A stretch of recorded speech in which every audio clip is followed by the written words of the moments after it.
Hello students, welcome to my YouTube channel Sahaj classes. तो जैसे कि हम जो एस्टेट का टीजीटी साइंस के जो पीवाईक्यू देख रहे हैं एस्टेट के, तो अब हमारा जो ईयर है वो इसी वीडियो 2023 वो इसी वीडियो के साथ कंप्लीट हो जाएगा, क्योंकि यहाँ पे इसके 1 to 50 क्वेश्चन वो हम पहले डिस्कस कर चुके हैं। प्लेलिस्ट बनी हुई है चैनल पे, आप देख सकते हो। इसी के साथ हमने 2017 वाला पहले कंप्लीट किया था। अब ये जो 2023 वाला है ना, ये इसके बस 10 क्वेश्चन रहते हैं जो आज हम इस वीडियो में डिस्कस करेंगे। उसके बाद हमारे 2 साल के पेपर हम कंप्लीट हो जाएंगे। उसके बाद हम शुरू करेंगे 2022 वाला। तो यहाँ पे हम देखो question 51, A porter lifts a luggage of 15 kg from the ground and puts it on his head। एक पोर्टर है, उसने क्या किया, एक लगेज था जो सामान होता है उसको उसने उठाया और अपने सर पर रखा 2 मीटर अबव द ग्राउंड। जो ग्राउंड से कितने ऊपर था, 2 मीटर अबव था। तो वर्क डन हमें वहां पे बताना है, कितना वर्क डन उसने किया। उसने लगेज को उठाया, 15 किलोग्राम का वो लगेज था और अपने हेड पे 2 मीटर के डिस्टेंस पे उसने उठाया। तो उससे हमें पूछा गया है कि कितना वर्क डन वहां पे हुआ होगा। तो यहाँ पे जो वैल्यूज दी गई है पहले उसको लिखो। यहाँ पे दिया गया है 15 किलोग्राम, इट मीन्स क्या, ये मास की वैल्यू है। तो मास कितना आया, 15 किलोग्राम। उसके बाद एम कितना है, यहाँ पे वो कितना यहाँ पे दिया गया है डिस्टेंस, यहाँ पे कितना दिया गया है, यहाँ पे देखो कितना गया, 2 मीटर। कितने डिस्टेंस पे उठाया है इसने, 2 मीटर पे यहाँ पे उठाया। तो इसको लिखो आप डिस्टेंस से, एस को डिस्टेंस एम एस से दिखाते हैं। तो कितने डिस्टेंस पे उठाया गया है, 2 मीटर पे। तो वर्क डन हमें बताना है। तो देखो इसके लिए आपको वर्क डन का फॉर्मूला पता होना चाहिए। वर्क डन क्या होता है, एफ इंटू में एस, तो फोर्स इंटू डिस्टेंस या डिस्प्लेसमेंट जितनी उसमें हुई है। तो यहाँ पे लगाओ फोर्स कितना, फोर्स को हम क्या लिख सकते हैं, एम जी, क्योंकि यहाँ पे हमें पता चल गया कि ग्रेविटी की वैल्यू दी गई है, एक्सिलरेशन ड्यू टू ग्रेविटी की वैल्यू दी गई है, तो कुछ ना कुछ तो इसका यूज होगा। तो यहाँ पे एफ क्या हुआ, एम जी और एस। एम की वैल्यू हमें कितनी गिवन है, 15 किलोग्राम। जी की वैल्यू हमें कितनी गिवन है, 10 मीटर पर सेकेंड स्क्वायर। उसके बाद क्या है, एस डिस्टेंस कितना है, 10। तो यहाँ पे क्या आया, 15 मल्टीप्लाई 2 मल्टीप्लाई 10। तो यहाँ पे क्या आया, 300 न्यूटन मीटर। तो यहाँ से हमारा जो आंसर आया वो कौन सा सही आया, ऑप्शन 1। तो यहाँ से हमारा ऑप्शन 1 है वो सही हो जाएगा। ऐसे आपने सम को करना है, आप चाहो तो इसका स्क्रीनशॉट ले सकते हो। उसके बाद है question 52, the kinetic energy of an object of mass m moving with velocity 5 metre per second is 25 joule.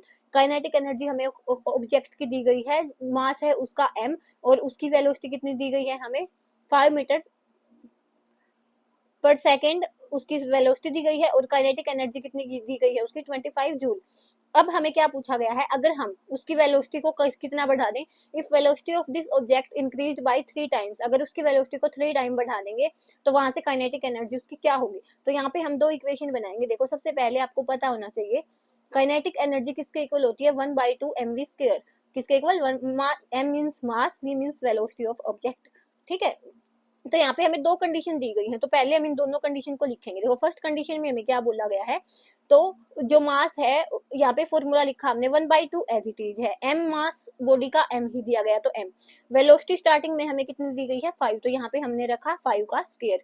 तो और इसकी काइनेटिक एनर्जी फर्स्ट की वैल्यू हमें कितनी दी गई है, 25 जूल दी गई है।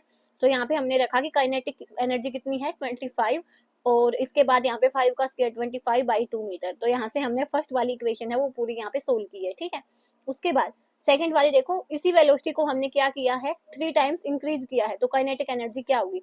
तो सेकंड इक्वेशन हमने बनाई, काइनेटिक एनर्जी 1/2 m में कोई चेंज नहीं हुआ, 1/2 कांस्टेंट है, मास बॉडी का सेम है, वेलोसिटी पहले कितनी थी, 5 थी, 3 टाइम इंक्रीज किया तो 3 × 5 मीन्स ये 15 हो जाएगी। तो काइनेटिक एनर्जी 2 क्या आ जाएगी, 2 to 5/2 m। तो यहाँ पे क्या आ जाएगा, इसकी जो काइनेटिक एनर्जी क्या आ जाएगी, यहाँ से मीटर पर सेकेंड लगाओ। यहाँ पे काइनेटिक एनर्जी की अगर यहाँ पे m मतलब m क्या किसके लिए है, ये मास के लिए है। कहीं यहाँ पे ये सोचो कि ये इसकी यूनिट है, ये m है मास के लिए। तो यहाँ पे काइनेटिक एनर्जी 2 आई हमारे पास, 2 to 5 m/2। ये वाली फर्स्ट के लिए वैल्यू आई, ये वाली सेकंड के लिए वैल्यू आई। तो यहाँ से आप लगाओ, यहाँ पे एक इक्वेशन हमारे पास ये हो गई, सेकंड इक्वेशन हमारे पास ये हो गई। तो इनको डिवाइड करो, डिवाइड इक्वेशन 1/2।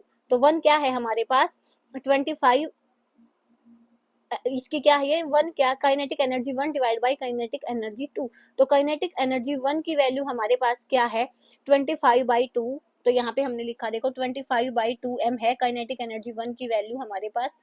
पहले इसकी वैल्यू हमने पुट नहीं की। सेकंड क्या है 225/2, 2 से 2 कैंसिल, और ये क्या आएगा 25/225। तो यहाँ से हमारे पास क्या आया कि KE1 है वो KE2 किसके इक्वल आएगी 25/225। लेकिन काइनेटिक एनर्जी 1 की वैल्यू हमारे पास कितनी है 25, तो इसको हमने यहाँ पे 25 रख दिया।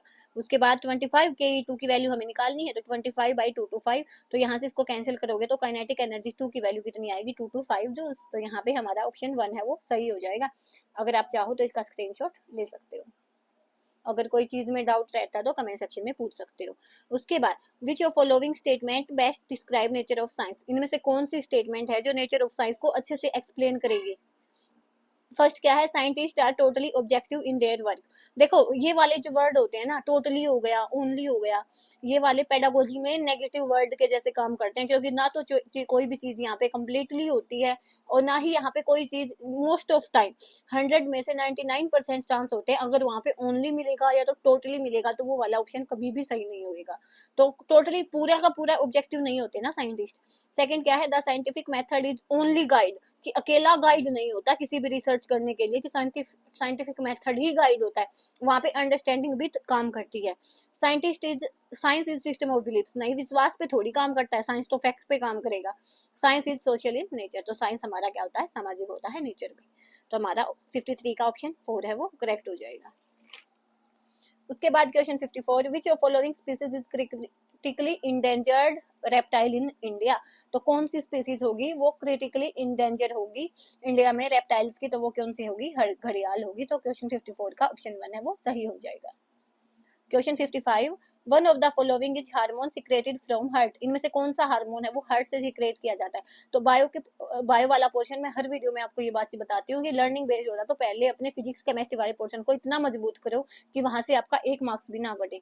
तो यहाँ पे क्या हो जाएगा कौन सा हार्मोन सिक्रेट होगा हार्ट से, एट्रियल न्यूट्रियोरेटिक फैक्टर। तो इसमें तो नाम भी अजीब अजीब होते हैं, तो हमारा जो ऑप्शन 1 है वो सही हो जाएगा एट्रियल न्यूट्रियोरेटिक फैक्टर। उसके बाद क्वेश्चन 56 देखो यहाँ पे 6, 7 से भी क्वेश्चन आए हैं जो 2023 वाला था, मॉडरेट लेवल का एग्जाम था, वो मुश्किल एग्जाम नहीं था, बिल्कुल भी नहीं था। Which of following statement is correct with respect to flame, flame के अकॉर्डिंग कौन सी चीज यहाँ पे करेक्ट होगी। तो यहाँ पे देखो अलग अलग कंडीशन दी गई है फ्लेम का, अगर आपने चैप्टर पढ़ा हुआ है तो वहां पे ये चीज दी गई है कि outer zone of flame is its hottest part where complete combustion take place, कि जो हमारा आउटर पार्ट होता है ना वही फ्लेम का सबसे ज्यादा हॉट पार्ट होता है और वहीं पे कंबशन होता है। तो हमारी जो ऑप्शन 1 है वो सही हो जाएगा। उसके बाद middle zone of flame is red coloured, कि मिडल जोन होता है फ्लेम का वो रेड होता नहीं, मिडल जोन होता है फ्लेम का वो येलो कलर का होता है ना कि रेड का। Innermost zone of flame is moderately hot, जो सबसे ज्यादा इनर मोस्ट जोन होता है फ्लेम का वो मॉडरेटली हॉट होता नहीं, वो सबसे कम हॉट होता है, तो लीस्ट हॉट होता है, ये भी गलत है। Inner most zone of flame is blue colour, जो सबसे अंदर वाला जो पार्ट होता है ना वो ब्लू कलर का होता है नहीं, वो किस कलर का होता है वो ब्लैक कलर का होता है। तो यहाँ से ये वाला ऑप्शन है वो भी गलत हो जाएगा, तो हमारा ऑप्शन 1 है वो सही हो जाएगा। ठीक है, तो क्वेश्चन 56 का ऑप्शन 1। उसके बाद question 57 a convex mirror has a radius of curvature this, यहाँ पे हमें क्या दी गई है कन्वेक्स मिरर की रेडियस ऑफ कर्वेचर दी गई है 3 मीटर है। If a object is located at 5 metre from the mirror, तो ऑब्जेक्ट का डिस्टेंस कितना दिया गया है 5 मीटर, हमें पोजीशन बतानी है इमेज की। तो इसके लिए आपको 2 फॉर्मूले पता होने चाहिए कि पहले तो आप ये देखो कि कन्वेक्स मिरर में है ना पॉजिटिव इमेज होती है, क्योंकि इमेज पॉजिटिव क्यों होती है क्योंकि ये राइट हैंड साइड बनती है, तो राइट हैंड साइड वाली वैल्यूज को जैसे देखो यहाँ पे ये वाला मिरर है, तो यहाँ पे हम क्या करते हैं यहाँ पे हमारा जो भी मिरर होता है कन्वेक्स या कनकेव, इस वाली को हम क्या लेते हैं पॉजिटिव, यहाँ वाली वैल्यूज लेते हैं नेगेटिव, ऐसे ही ऊपर वाली लेते हैं पॉजिटिव नीचे वाली लेते हैं नेगेटिव। तो यहाँ पे जो कन्वेक्स होता है ना यहाँ पे इमेज यहाँ पे बनती है, तो यहाँ पे बनेंगे तो ये वाली वैल्यू क्या रहेगी पॉजिटिव, तो यहाँ से हमने नेगेटिव वाले दोनों ऑप्शन को काट सकते हो आप। तो उसके बाद देखो रेडियस ऑफ कर्वेचर दिया गया है जिसका फॉर्मूला होता है r is equal to 2 into में फोकल लेंथ, तो यहाँ से हमारी फोकल लेंथ की वैल्यू क्या आई 3/2, तो ये वाली चीज हमने पहले निकाल दी। क्यों, क्योंकि फॉर्मूला क्या होता है 1/f is equal to 1/v plus में 1/u। v क्या होता है इमेज ऑफ डिस्टेंस, u क्या होता है ऑब्जेक्ट का डिस्टेंस। और अब देखो इमेज यहाँ पे बनती है तो ऑब्जेक्ट कहाँ पे रखा होगा इधर रखा होगा, इधर रखा होगा तो मीन्स ऑब्जेक्ट का डिस्टेंस यहाँ पे क्या लिया जाएगा नेगेटिव लिया जाएगा। उसके बाद फोकल लेंथ का फॉर्मूला क्या होता है 1/f is equal to 1/v plus में 1/u, तो 1/f तो यहाँ पे देखो 1/3/2 करेंगे तो ये क्या हो जाएगा 2/3 इज इक्वल टू 1/v यहाँ पे देखो वैसे तो प्लस था, लेकिन ऑब्जेक्ट का डिस्टेंस क्या लिया हमने माइनस, तो वो -5 होने की जैसे यहाँ पे क्या आया माइनस के 1/5। यहाँ पे इसको यहाँ पे इधर लेके आए तो हम 2/3 प्लस में 1/5 इज इक्वल टू 1/v। तो यहाँ से एलसीएम लोगे तो 10 और यहाँ से 3 और 15, तो 1/v, v आएगा तो क्या 13, 15/13, ये क्या आएगा 1.15 मीटर। तो यहाँ से ये क्या रहेगा 1.15 मीटर। तो हमारा क्वेश्चन 57 है, इसका क्या रहेगा ऑप्शन डी है वो करेक्ट हो जाएगा। उसके बाद question 58, which of following set of fishes are edible. तो इनमें से कौन सा सेट है फिशेज का जो खाया जा सकता है। तो ये भी अगर आपको पता है तो आप बता सकते हो, तो काटला, रोहू, हिल्सा और पॉम्फ्रेट। तो ये वाला हमारा ऑप्शन 1 है वो सही हो जाएगा। उसके बाद question 59, light enters from air to glass having refractive index is this. Light है, कोई भी लाइट है, वो कहाँ से एयर से ग्लास में एंटर करती है, तो उसका रिफ्रैक्टिव इंडेक्स क्या है 1.50। If the speed of light in vacuum is this, तो वैक्यूम में जो स्पीड लाइट की रहेगी ये तो हमें बतानी है ग्लास में क्या रहेगी। तो इसके लिए आपको रिफ्रैक्टिव इंडेक्स का फॉर्मूला पता होना चाहिए, वो क्या इसके इक्वल होता है speed of light in vacuum divide by speed of light in medium. तो यहाँ पे देखो रिफ्रैक्टिव इंडेक्स की वैल्यू क्या दी गई है 1.5, स्पीड ऑफ लाइट वैक्यूम में क्या होगी 3 मल्टीप्लाई में 10⁸, तो मीडियम में क्या हो जाएगा, ये इधर गया और ये डिवाइड में आया, तो ये आ गया 2 मल्टीप्लाई 10⁸ मीटर पर सेकेंड। तो यहाँ से देखो ये वाली वैल्यू यहाँ पे दी ही नहीं गई, तो ऑप्शन कोई भी ऑप्शन सही नहीं था, इसका मार्क्स सभी को मिला था, ठीक है। उसके बाद question 60, consider a case when gases are diffused through a porous spot to vacuum at the same temperature and pressure. एक ऐसा केस हमें लेना है जहाँ पे गैसेज हैं वो डिफ्यूज की गई हैं सेम टेम्परेचर और सेम प्रेशर पे, तो कौन सी गैस है वो सेम स्पीड से यहाँ पे वेरी करेगी। तो देखो यहाँ से क्या होगा, डिफ्यूजन किसके डायरेक्टली प्रोपोर्शनल होता है 1/√ऑफ मोलिकुलर वेट। तो यहाँ पे देखो मोलिकुलर वेट के इनडायरेक्टली प्रोपोर्शनल होता है, तो यहाँ पे जिन भी गैसेज का मोलिकुलर वेट सेम होगा तो वहां पे हमारा आंसर है सही हो जाएगा। तो यहाँ से देखो कार्बन का कितना मास होता है 12,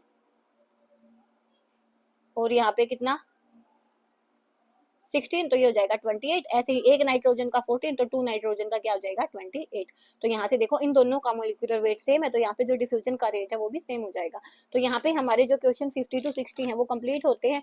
इसी के साथ जो हमारा 2023 का पेपर है वो भी कंप्लीट होता है। इसके बाद हम डिस्कस करेंगे 2022 का। तो तब तक के लिए धन्यवाद। Thanks for watching my video.